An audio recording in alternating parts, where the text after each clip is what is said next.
Ana beni bərk qucaqla nə olar, qoru bu dünyanın dərd yağışından, qəlb donduran soyuğundan, qışından, ayağım ərdəyəcək daşından.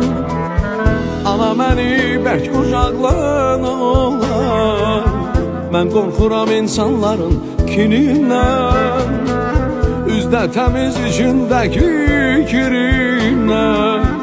Bərk qucaqla sən qoru hər birindən.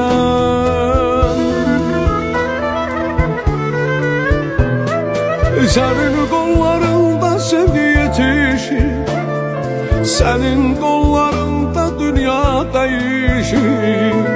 Anam məni bərk qucaqla nə olar, sənin qollarında cənnət yerləşir. Sənin